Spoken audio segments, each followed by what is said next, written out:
Good morning, ladies and gentlemen. Welcome to episode 3 of Top of the Morning, presented by TopRopeReport.com. I am your host, Eric Ames, and this is our No Mercy preview and prediction show with TopRopeReport.com columnist and results specialist, Mr. Douglas Berrill. Before we get into the show, a couple of quick pieces of business to take care of. Previously, I had said on the show that we were on iTunes, which we were not yet. However, we are now on iTunes, so not only can you find us on YouTube and SoundCloud, you can also download the show for free on iTunes, beginning immediately. Second piece of business, just want to give a shout out to our good friends who have been pretty much plugging us just out of the kindness of their hearts, referee Tony S. and the infamous Chip Kayfabe of the Checkin' the Boots podcast. Although they are giving us some free plugs, I would not be plugging them if they didn't have great content, so you'll definitely want to check them out. You can download them for free on iTunes. I believe they come out with a new episode every Friday. I might be mistaken on that. I'm sure either Chip or Tony will correct me if I am wrong. So with that being said, we're not going to do too much dubbing around. We're going to go right into our No Mercy preview and prediction show. And again, the guest this week is TopRopeReport.com's Doug Berrill. Break the wall, break down the walls. Foot down with the back to rock and watch you walk. Baby, you know you're Judas and I'm your priest. Baby, what I got is not from the least. Bring it through the stage in the rage of the beast. Step in the arena and break the wall down. Step in the arena and break. Alright, ladies and gentlemen, I am now joined by one of my good friends. He writes a column for TopRopeReport.com called The Doug's Day Device. He also is a results specialist. And if I could toot my own horn a little bit, he also owns the fantasy team who I laid the proverbial Smackdown on last week. Please welcome... I thought you were going to leave that out. Of course not. Please welcome Doug Berrill to Top of the Morning. Doug, thanks for joining me. Well, thanks for everything except that last part. Hey man, I was sitting at 1 and 2, so I really needed one. I know you're sitting at 1 and 3 now. It is what it is. It is what it is. Alright, so before we get into our No Mercy predictions, why don't you give everybody a sense of what you do exactly for TopRopeReport.com? Well, you just kind of said it. In terms of the results, if you follow the website, you know that that Eric takes care of all the live shows, as well as NXT. I know Josh does a show as well, but they're very detailed. They're detailed play-by-play of all the matches, as well as what's going on in between for the segments, as well as just personal reactions, which I think is really valuable, because it's not just the results of the show, it's, what do you think about it? So I do that. We do a pay-per-view flash series covering all the pay-per-views on the network, and while Eric covers all the WWF ones, I grew up really watching WCW a lot more than WWF, so I call myself a WCW mark.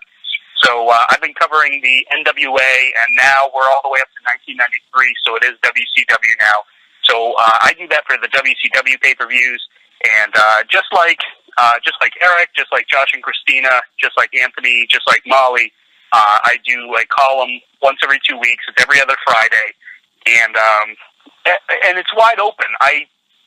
Honestly, I've been doing a lot less lists. When we first started, I did a lot of lists, but usually I always end up with something on my mind about something that's going on right now. So, for example, the last one, I covered three ways that I think SmackDown is doing a better job than Raw. 3 different areas that they're doing a really good job right now. So that's what I do. Yeah, and if I could put you over a little bit here, not to hurt the feelings of anybody else that writes for TopRopeReport.com, because I do very much appreciate everybody's contributions, but Doug, in my opinion, has the best column on the website, including myself. and every time that I see a new one in my email, I'm always looking forward to reading it. And just like you said, we started off doing a lot of countdown things because fans really dig the countdowns, but a lot of times we'll plan for something like that, and then something may happen on Raw or Smackdown, or something will pique our interest, and we kind of have to switch gears. And if you're anything like me, I know that once I get something on my mind, I can sit down and I will bust out an entire piece fairly quickly, because it's just kind of almost like a vent session. I'm not sure if that's how it works for you. Well, I appreciate the kind words, and absolutely. We're both big sports fans, not just WWE fans, and I've always loved to talk about sports, and I've always liked to write about sports. So doing that, it's a really fun outlet. It gets that energy out. Right, like I said, you'll definitely want to check out Doug's bi-weekly column, Doug's Day Device. He's a great writer, and he does a phenomenal job at it. And honestly, that's kind of the way Doug talks, as he can tell you. A lot of the text messages or Facebook messages I'll get for him are pretty much essays, so... It's kind of my gimmick. It is your gimmick. Alright, we're going to jump right into our hot topic today, which is the No Mercy preview and predictions. So we're going to kind of go... We don't exactly know the match order, we know a little bit. So, obviously, starting off on the kickoff show, it was just announced this week by SmackDown Live General Manager Daniel Bryan on Twitter that Jack Swagger will be taking on who seems to be starting to become the king of the kickoff match, the Lone Wolf Baron Corbin. So to start, Doug, what are your thoughts on Swagger moving to SmackDown and his subsequent feud with the Lone Wolf? Well, it's funny because I've always had a soft spot for Jack Swagger, but I just I think we all kind of understand the point of his career that he's in. You would think that if he was going to move, maybe they would tweak his gimmick a little bit. There seems to be nothing there.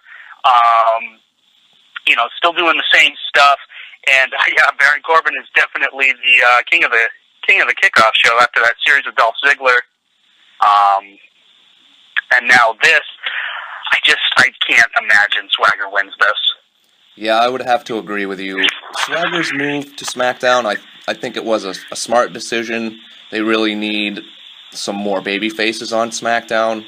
However, Swagger kind of fell into the proverbial, I guess you could call it, limbo prior to the draft, where he was doing a lot of jobs, and at this point, to me, it's very hard for me to take him seriously because he just was not a legitimate contender for so long that they haven't really been able to kind of kick that stigma, in my opinion, or in my view.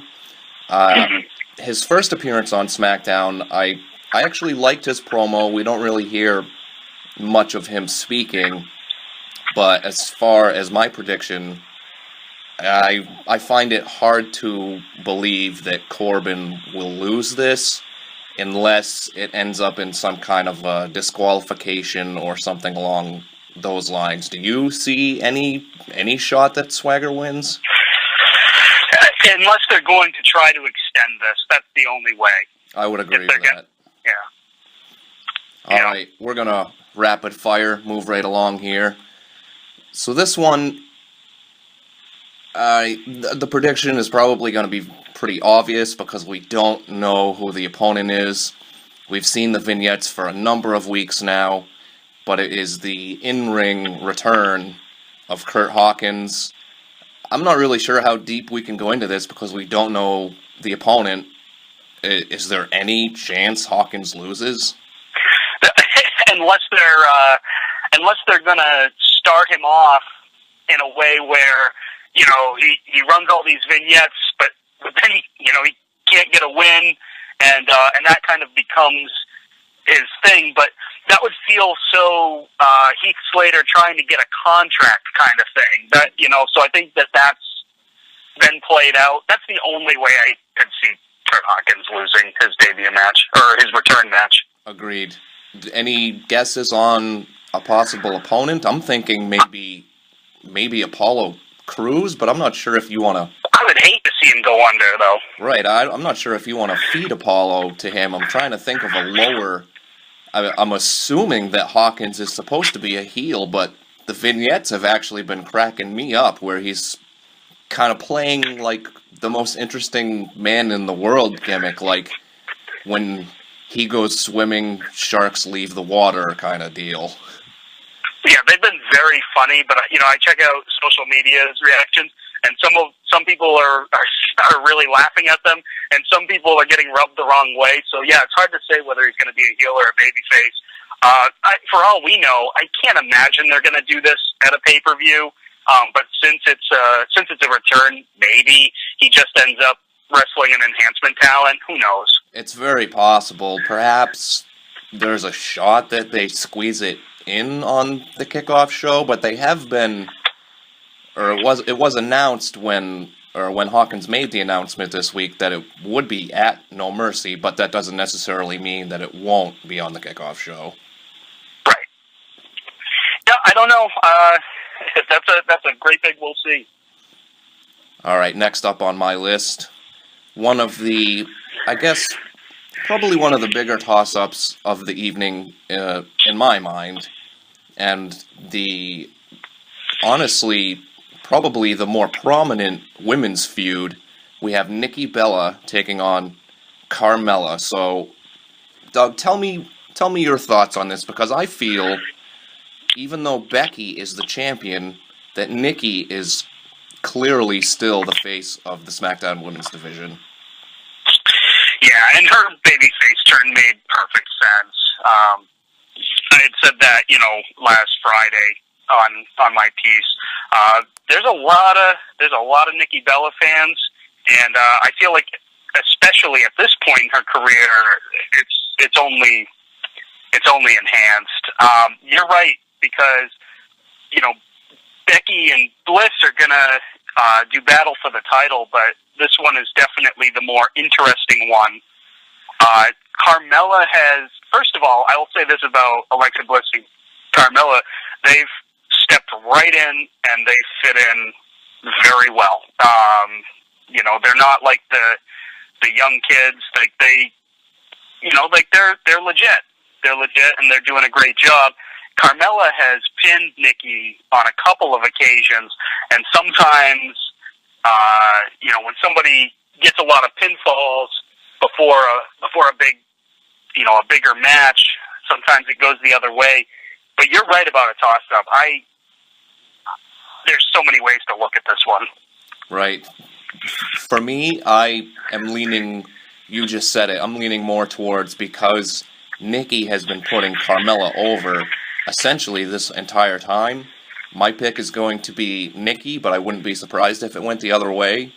In terms of how Carmella's been doing, the best thing that they ever did for her was to turn her heel, because she was clearly not working as a babyface at all, not on the main roster, because a lot of times people, or fans, or the WWE Universe, or whatever the hell they're calling them now, I guess they're starting to move away from that term WWE Universe now, a little bit. But a lot of times, people like me and you who watch so diehard forget that a lot of people who are watching Raw and SmackDown don't watch NXT. So there's probably a good portion of the audience that is not even remotely aware of her previous association with Enzo and Cass, which is essentially what got her over in NXT to begin with, even though when she first was paired up with them, she was getting booed. Eventually, the crowd at the NXT arena at Full Sail came around on her. However, it just was not working. She was not getting any type of reaction post-draft when she was called up as a babyface. And now she's more over than she's ever been, which hasn't exactly been the longest career, but as a heel, she's more over because she's attacking who, in my mind, is still the face of the women's division, Nikki. And when it comes to Nikki, she initially returned as a heel, but there was absolutely no way that it was going to stay that way. She's just way too popular. A lot of people were very aware of the career-threatening injury that she had, so that was a smart move to basically do a double switch with Carmella and Nikki. Yeah, that was big. Like I said, it makes total sense there. And yeah, the NXT crowd, that's a tough, educated crowd that you're going up against. And so, maybe even if she was doing some of the things that she was doing down in NXT on the main roster, maybe it would have worked on a certain percentage. But the hardcore fans, the ones that really follow and love NXT, it wasn't working. And I think she's a great heel. Agreed. Yeah, the NXT fans, they can be brutal if you...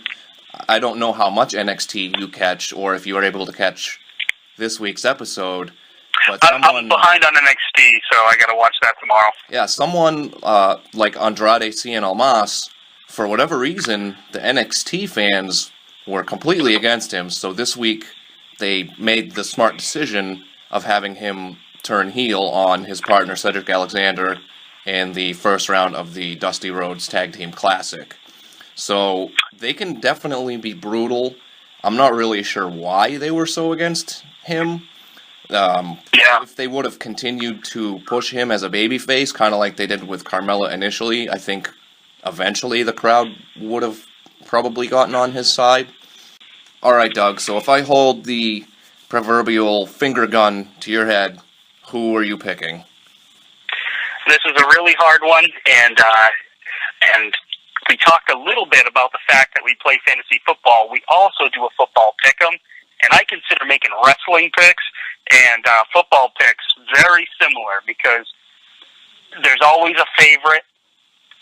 And if you were to pick for football, right down the board and just take the favorites, you're going to do all right, but you're not going to run the table. WWE usually always, pull something out of their hat. Doesn't always go with the safe pick, doesn't always go with the predictable pick. And at some point on this card, I'm gonna try my hand at just picking the one that my gut doesn't tell me. But this time around, I'm going with Nikki. Yeah, definitely. It is a lot like doing football pick'em, as both of us can tell you in our pick'em league. Not to, I guess, crap on her, but a lot of people who follow us know who Molly Adams is, and she's actually smoking everybody in pick'em. And I don't think it would be a stretch to say that you and I, and probably a lot of other people doing that, know a lot more about football than her. So. Well, it's tough because just like in wrestling, you try to pick a couple upsets, but if you pick the upsets and then you get those wrong, and in WWE sense, there were actually other matches that end up being the upsets, then you get smoked. I wrote about this, I put it out there, but as you remember, we did a pick'em for WrestleMania, and I was 0 for the show until the main event when Reigns won. I almost got completely shut out with my picks that night. Yeah, that was a lot of the matches on that it was a really tough card to try and pick, and I definitely agree with you. It seems like sometimes they will throw in a curveball just for the sake of throwing in a curveball, and it doesn't necessarily make booking sense, but just to make it a surprise, like Zack Ryder winning the Intercontinental title. Like, who the hell saw that coming? I was just going to say, how many people picked Zack Ryder to win that match? And if anybody tells me they did, I'm going to call them a liar, because I don't buy that. I need proof. Exactly. Prove it. Okay, so next up on my lineup, obviously we don't know the exact order that the matches will happen at No Mercy, but I kind of put them in order of importance in my mind. We have the Smackdown Tag Team Championship that is pitting the champions, Heath Slater and Rhino, kind of an odd couple pairing, if you will, against the newly reinvigorated Usos, so we've seen a dramatic change in Jimmy and Jay over the past few weeks that, to me, was really needed. What do you think about that? Do you think the character change for the Usos was a bit of a necessity as well? I was just about to say, I absolutely love it. Like, it's gotten me right back into the Usos. They're a super talented team that has carried the tag team division for a long time. They've held the belts, a long time. The thing with wrestling is, fans will build you up, but then once you've been hovering at the top for too long, they're like, all right, we're a little bored of you. They want to see something new. And so if you told me at the beginning of 2016 that by October, I would be sitting here going, no, we need to put the belts back on the Usos, I wouldn't have seen that coming. They just, we'd seen their stuff before. We had seen their stuff for years, and it's great, and it was reliable, and they always delivered. But, we had kind of seen their gimmick long enough. And this new aggressive side, this new look, this new everything, I absolutely love it. I would agree. I think I'm not 100% sold on it was the fact that people were tired of their shtick, but when they got paired with Roman, that immediately gave them the Boo Bird rub. So I think that necessitated the change for them. I love everything about the change. I'm glad that they got new music because the old music didn't work, which if I can throw in something that I forgot to mention, Carmella needs to change her music, at least the intro. Yeah, she does. The intro to that is way too long. It doesn't have an impactful hit at the beginning. But that's neither here nor there. Back to the Usos. Their change reminds me a lot of their father's change, who is in the Hall of Fame, Rikishi, as everybody knows, back in, I believe it was 2000, when they ran the Who Ran Over Stone Cold angle, and it was revealed that it was Rikishi, who, in turn, was doing it at the behest of Triple H, which we would later find out. But Rikishi underwent a very similar change from the Too Cool dancing with Scotty and Brian Christopher, or Grandmaster Sexay. I feel like an idiot saying it that way. But he underwent a change that was almost identical to what his boys are doing, where he went with the urban look, and he had the hip-hop entrance music that was done by Ja Rule. So I see a lot of similarities there. I think that it is going to work better for the Usos because, I don't know, for Rikishi it didn't quite work that way because he just was being pitted against The Rock and Stone Cold, and he just was never on that level. But it's a lot different when you do it with a tag team. Yeah, and they're pulling it off.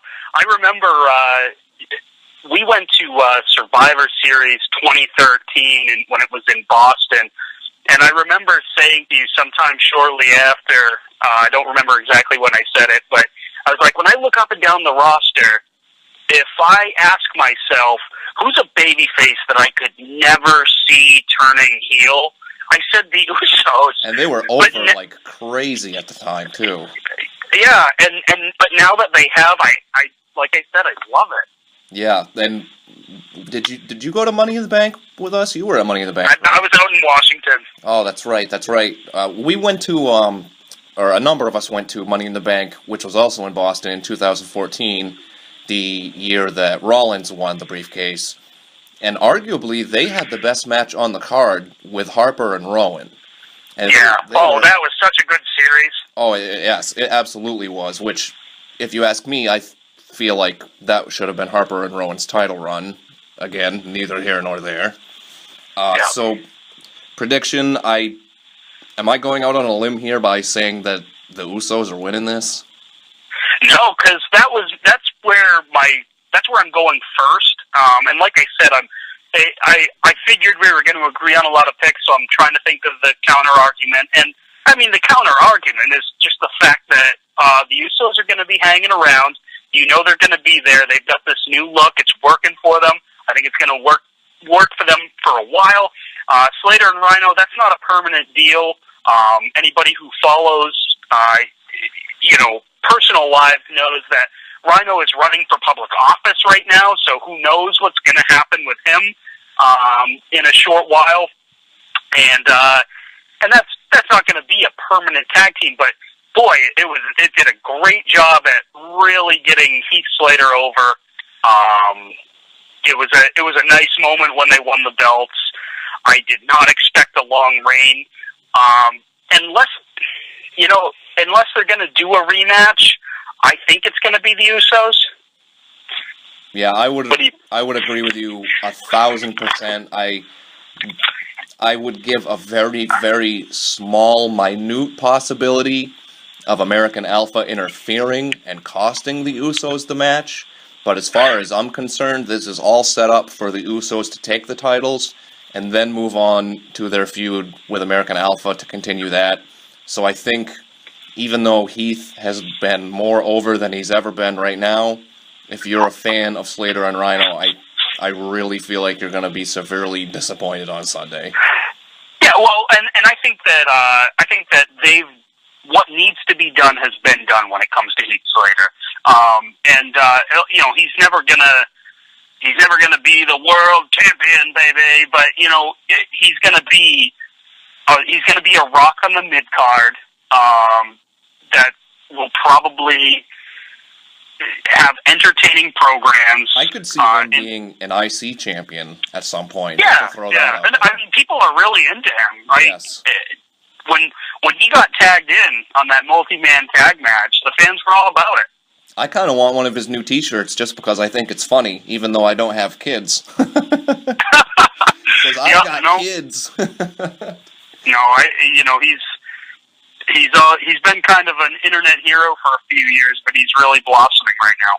Yeah, my only issue is I am hoping that when they do drop the titles, which, like I said, I believe is going to be on Sunday, that they don't relegate Heath to that bottom of the card place where he was before. I don't think... Jobber. Yeah. Right, jobber. I don't think that's going to happen because now you've got the split rosters and he's really made a case for himself to have a solid place on Smackdown, if not every single week because they only have a 2-hour show, but I think that he'll have an important role moving forward. I think so too. Yeah, I mean, we knew that Rhino wasn't sticking around forever. We knew this title run wasn't going to be forever. It was a great moment. It's been a fun couple months, but I think it's time to put the belts on heel Usos, and yeah, I mean, the inevitable big challengers is going to be American Alpha. Yep. As far as Slater and Rhino's title run goes, as I often say, night night, keep your booty hole tight. So next on my schedule, I have the Viper Randy Orton versus Bray Wyatt in a feud, to me, that has only really been extended due to Orton not being able to compete at Backlash, at least in my opinion. What do you feel about that statement? I think you're probably on the right track with that one.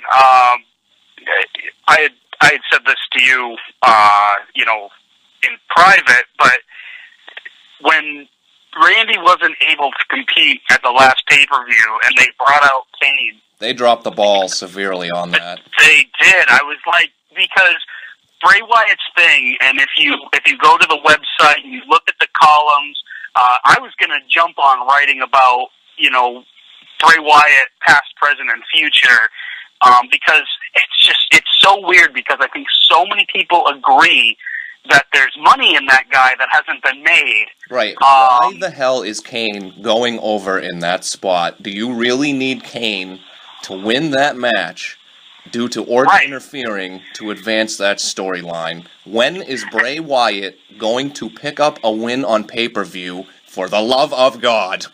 Right, and it felt like when they brought Kane out, I said, yes, Bray Wyatt is finally going to get, not a huge win, because it's not like they had a program, and Kane's longer in the tooth now, and he's, he only makes limited appearances.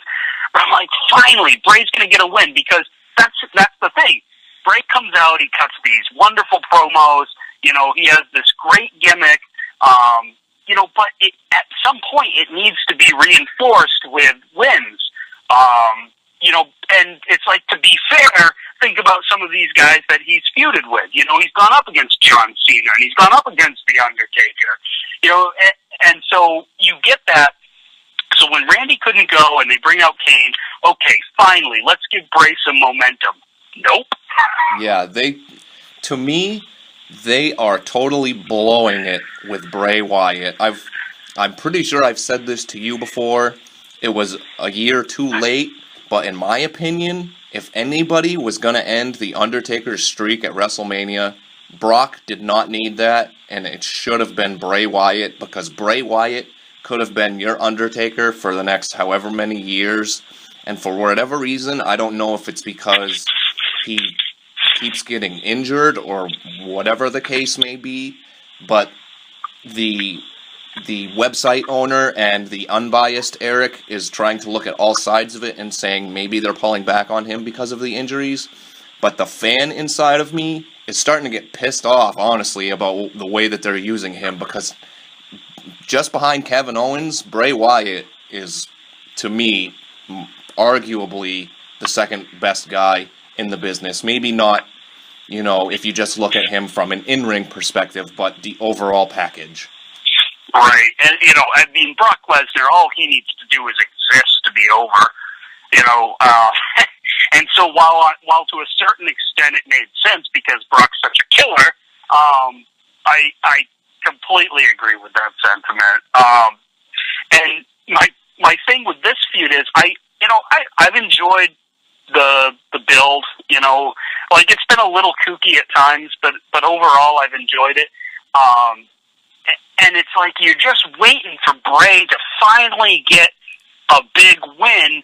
The problem right now for me is timing, because Randy's last big match, he literally had the blood flowing out of his head to Brock. Right, and he lost. And he lost. So you want Bray to finally get some kind of marquee win, but I just don't see it happening because Randy needs it because of his last match against Brock. So are you going to Orton on this one? I'm going to Orton. My mind, I guess I want to be smart here and go Orton, but I'm going to sound the alarm. I'm going to go bold prediction here. Did you catch SmackDown this week? Oh, yeah. The spots in the backstage area where Orton was keeping Bray locked up in that room and he disappeared. The last time that we saw Bray on the camera, he was reaching his hand out and he said, "Save me, Sister Abigail." So I'm going to go way out on a limb here. I think we finally see the debut of Sister Abigail at No Mercy, and Bray Wyatt gets a big win. That's where I'm going. I'm probably completely wrong here, but like you said earlier, sometimes you got to go against the grain, so that's where I'm going with this one. I like it, and if that were to happen, I would enjoy it. And, obviously Braun Strowman's doing his thing on Raw. Luke Harper's coming back, and you made a good case for Luke Harper coming back to Raw and being Braun Strowman's first, major... Yeah, he is back in the ring, and he has been working Raw events, so unless they make a swap because Eric Rowan got hurt, as far as I know, he's going to be on Raw. Right, yeah, I was just going to say, and Rowan got hurt, which leaves Bray kind of all by himself, but if they started a new program, with Sister Abigail, yeah, that could go somewhere. As far as who will play Sister Abigail, I don't have a freaking clue. Not a clue.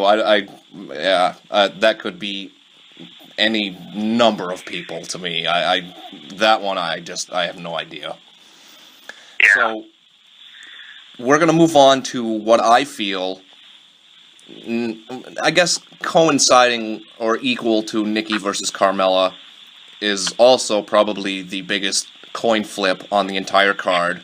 It's career versus title, the Intercontinental Championship, the champion, The Miz, defending against Dolph Ziggler with Ziggler's career on the line. There's been a lot of speculation over the past couple of days. We've been reporting it on TopRopeReport.com. Cheap plug. Dolph has been really vocal on social media about, like taking pictures with people backstage, and this might be the end for me, and there's been some rumors that possibly he's moving into a backstage role. So the question with this match that I would pose to you, and it is a bit of a difficult question to answer, are you buying that Dolph Ziggler is going to be finished?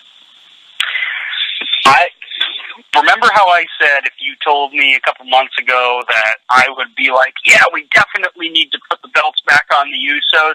In the same vein, if you told me back at WrestleMania that in October we'd have a pay-per-view between Miz and Dolph Ziggler, and it would be one of the matches in 2016 that I am looking forward to the most, I would have thought you were crazy. Out of all the matches on the card, this is the one that I'm looking forward to the most, because the promos between both of these guys, I mean, Ziggler's been cutting some of the better promos of his career the last couple of weeks.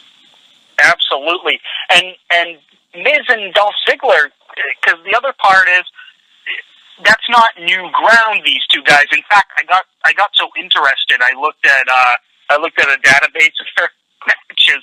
This sounds really dorky, but I looked at a database of their matches, and between televised shows and pay-per-views, but also live events, house shows, I looked it up, and these guys have been involved, whether it was singles, tag team, fatal four-way, battle royal, what have you. These guys have been involved in the same match together over 100 times in their careers, and they've gone one-on-one 40 times. So that's the other thing. Like, the concept of these two guys being in the ring together, this isn't new. And so that's... Not only that, Doug, but don't forget, Colonel Sanders is 1-0 against the Puffer Clucker's Chicken. The best part about that research was that they included that. Oh, you're kidding me. It was pretty funny. So I guess that's going on the WWE record books that Colonel Dolph Sanders is 1-0 against Miz the Chicken. Oh my word! But no, the build up for this is just unbelievable. And one of the best things, I mean, they say the best characters are your real personality turned up to 10. Well, some of the best programs are when they're pulling truths about themselves, and that's what they've absolutely been doing. Right. Miz is one of the guys that I think, if Dolph was doing this program with someone else, I don't think there would be any kind of legitimate tension or anything like that. But where they're such good friends, Miz is one of those guys that really knows Dolph so well. I would not doubt one bit if he's using stuff that they've had in private conversations together. Absolutely. And no, I mean, these promos and these segments have just been must-see TV. I've absolutely loved it. In terms of the match and your question when you asked, is Dolph done? I've gone back and forth on this so much.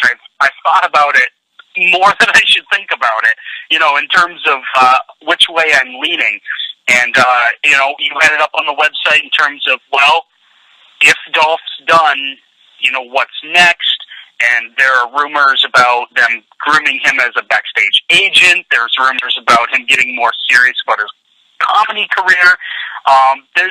There's a lot to think about in terms of Dolph not winning.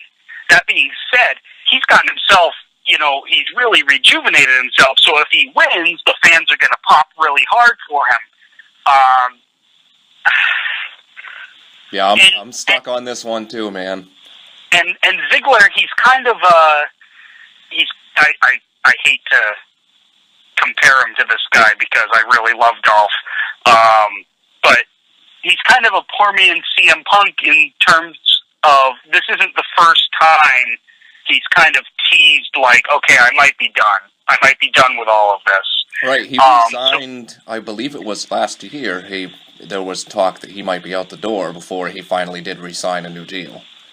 Yeah, so there's so much to think about, and when I think about if I were him and I were going to hang them up, and whether that means I'm going backstage, whether that means I'm going to go do something else, if I were going to hang them up and I were going to lose a retirement match, the big announcement was made in his hometown with his parents in the front row, with his, with one of his, if not his best friend in the business, in the ring. I'm like, man, I can't think of a better way to lay down in a retirement match. Yeah, they've been doing it so well, setting up the whole thing, making us not know, really. I could make a strong argument for either side of this case. Same here. As far as my pick, I think I just find it hard to believe that Dolph is finished. I think that a lot of this stuff on social media that we've been seeing, like, I just am saying goodbye to this guy from the ring crew because I might not see him again. This might be my last Smackdown. As much as I don't want the Miz's title reign to end, I'm going to throw out, I guess, probably another kind of crazy prediction. I think Dolph wins, takes the title, but I think we're going to have a quick turnaround, and one way or another, the Miz wins the title back quickly, whether it's on SmackDown a couple days later. I don't think that it would be a Survivor Series, because that's almost like 2 months away from this point. So probably on an episode of SmackDown. So I'm gonna go with Dolph on this one. Okay, I'm glad you went with Dolph, because I knew we were going to agree on a lot of picks, and when I was thinking about it, I was thinking that same way. I was like, there's just no way. There's no way he's done. But then when I start thinking about all these things, not only like, well, what might Dolph do if he loses, but also, well, how could they? As much as I hate this, they've had plenty of matches where it's like, okay, well, you go away, but then they get written back in somehow. There's also that possibility. Yeah, I could definitely see that happening too. So, and I'm not a big fan of that, but I could totally see it happening. So just to make my not go with my gut, or I should say go with my gut and not my brain. I don't know which way I'm going, because this is a total coin toss. So I'll take the Miz. Okay. Yeah, that's definitely the toughest one. One of us is going to end up being wrong, so. Right. All right, we're down to the last two matches before we get to our main event. We have, for the SmackDown Women's Championship, the champion, the pretty much still newly crowned champion, Becky Lynch, taking on Alexa Bliss. Like I said earlier, I kind of feel like this has been taking a back seat to the Nikki Bella and Carmella feud, and I have an extremely hard time seeing Alexa Bliss win. I don't know how you feel about that. I feel the exact same way, and I really, really like Alexa Bliss. I think she's doing an awesome job. She's doing an awesome job. I like Alexa and she has a big future. She has a big future, and but I think the big thing with this is the fact that it is a new belt, and you want to legitimize it, and so you can't make it flippy right off the top. Agreed. Off the top. Hint, hint. Yeah, right. Yeah, this one, I don't even really know how much more we can say about this one, because to be honest, this feud hasn't really interested me that much. I feel like it just, they're still establishing that title and establishing Becky as supposedly the face of the SmackDown Women's Division, even though it's still kind of not really that way. So, yeah, if I'm flipping a coin on this one, Becky's face is on both sides of that coin. Yeah, definitely. I can't see it happening. Yeah, maybe some kind of a schmoz, and this gets extended as well. I mean, I feel like that could be a possibility with any number of these matches, but alright. So we'll notch another one. We're agreeing both on that one again. Yep. I think that we probably will both agree on the final match of the evening. I could be wrong. The main event, A triple. I know we're going to agree. Yeah, we're definitely going to agree on this one. A triple threat for the WWE World Championship with the champion, in my mind, another one of the best guys in the business, the champion AJ Styles, defending against the former champion Dean Ambrose, and also involved the man who is trying to tie Ric Flair's record, which, if I could put air parentheses in here, would make me sick to my stomach. The leader of the C Nation, John Cena. It's got to be AJ, right? It absolutely has to be AJ. Dean just had his run. And so I'll sit first. I'll talk about Cena first because, they're making a big deal about him tying Ric Flair. And that's something that I think that they can run with for a while. Well, and if he... Hang on, let me interject for a second if I could. Sure. So, we all know that Cena's going away after this. So there is Right. zero chance that he's winning this title. Right. Right. Yeah, I was absolutely going to say that, too. Like, he's also going to be, like, taking some time off for some other side projects. Until possibly the end of the year, so just like last year. Yeah. So between that and the fact that, okay, they've been building this story about, him tying Ric Flair, that's a story they can just run indefinitely. In fact, it might be a good story if he keeps trying and failing. Yeah, even though Flair has gone on record as saying that he would not have any issue with John Cena tying his record, I think a large population of the fans would take a major issue with that, because when Rick did it, it was legitimate. It was all, he hopped from, he had that, whatever it was, 2-year quick run in the WWF, but there was all legitimate title reigns. The way Cena's done it is with 2 world titles in the same company. Right. I definitely have. I'm a huge Ric Flair fan, and I definitely have mixed feelings about it. But that being said, that's not something that you just. If you're going to do that, you don't just build it for a short while and then you just make it happen at No Mercy. Which I'm excited for the show, but let's be honest, it's a B show. It is. And then on the flip side, you got Dean Ambrose, who, I'm a big fan of. And I remember saying a long time ago, because a lot of people, because right now that he got his little run, I'm cool. I'm absolutely cool because, I don't see him as, a long-standing champion or a face of the company or a guy that does the things that John Cena does or any of that stuff. But for a long time, people would make correlations to him in certain ways, and they were like, well, he's kind of this generation's Mick Foley. And I was like, I can kind of dig that, and I like Dean Ambrose the person. I really enjoy him. And I said, he's one of those guys where he doesn't need a belt to get over because he's over with the fans anyway. He's like Piper. But so I was like, I just hope he gets his Mick Foley moment. Just that run around the ring, I did it, I'm here moment. And it doesn't have to last long. I just hope he gets it. And when he cashed in at Money in the Bank, while we both agree that was kind of the plan B for the show, I felt like that was his moment. And then, to be fair, he had a great lead up with Dolph Ziggler to the SummerSlam match, and he did that. And, and so he got his moment, and he got his run for a couple months, and I don't think he needs the belt. Like, he might get it, I don't know, but he doesn't need it ever again. And he's definitely not taking it back this fast.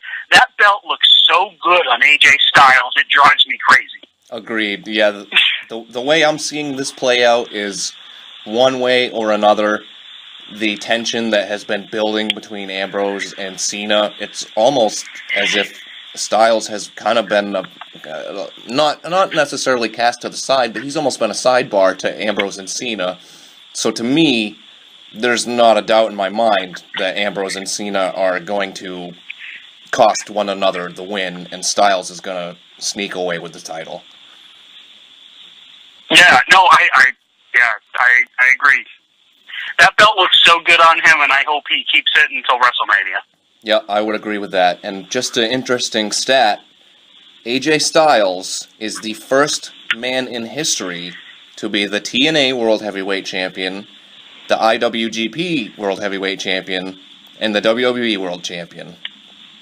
So that just shows you how much this guy is breaking the mold in terms of TNA performers now coming into the WWE. So I'm a huge AJ Styles fan. I definitely see more big things for him in the future, even though he's a little longer in the tooth at this point.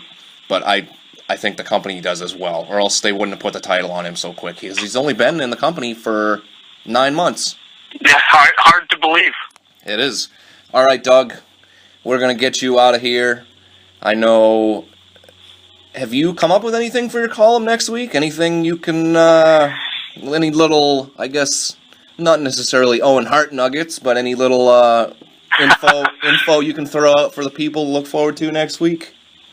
Well, I definitely haven't confirmed anything, and there are so many weeks where I start the week and I say, well, yeah, I'm definitely writing about this, and then it just gets put on the back burner and put on the back burner because something else comes up. So I guess we're going to have to see how No Mercy and the subsequent shows go before I know for sure. One of the series that I've been trying to run, and I say trying because I thought I'd be a lot farther along by now, but like I said, something always comes up, is a Hall of Fame series where I'm kind of predicting year by year what the next, 10 years of Hall of Fame classes could possibly look like. And so we've done 2017 and 2018. Possibly on Friday I'll be doing 2019. That's what's coming to mind right now. I thought I was going to be a lot farther along by now, but something always comes up. So I guess we'll see how the week plays out, and we'll go from there. It happens, and no matter what the topic is, I'll definitely be looking forward to it. I am hoping that everybody else will be reading it. I'm sure they will, because all of your articles always seem to do very well. So, with that being said, you can follow Mr. Douglas Berrill on the Twitter machine, as Bully or Bubba Ray says, at TRR. Is it at TRR, Doug? Is there an underscore in there? There is an underscore. All right, so at TRR_Doug. That's Doug the name, not as in dug a hole. And, yeah, we'll get you out of here, Doug. Thanks for joining along, and I'm sure I'll be hearing how well we each did come Sunday. Sounds good. Everybody enjoy No Mercy. All right, ladies and gentlemen, that was the No Mercy preview and prediction show with TopRopeReport.com's Doug Berrill. Definitely make sure to check out his column, Doug's Day Device. That comes out every other Friday. There will be a new edition this coming Friday. Not sure what the topic will be yet, but Doug does a great job every time. As I said before, I didn't put him over just because I felt like it, or to offend anybody else on the TRR staff, but I always greatly look forward to whatever Doug's talking about. He's just very good with words, definitely knows his stuff, so make sure you check that out. You can follow Doug on Twitter, as we said, at TRR_Doug. You can follow TopRopeReport.com on Twitter, at TRR Wrestling. I am also on Twitter, at TRR_EAmes, that's EAMES. You can follow and like TopRopeReport.com on Facebook, at TopRopeReport.com, no dot. Same thing on Instagram, at TopRopeReport.com, no dot. And keep reading TopRopeReport.com for all the latest and greatest news from reliable sources, great columns. We'll have live results of every show, including No Mercy tomorrow night, starting at 7 p.m. with the kickoff show. And as always, we like to end the show with a little positive note. So don't forget, it's not how hard you get knocked down, it's whether or not you can kick out.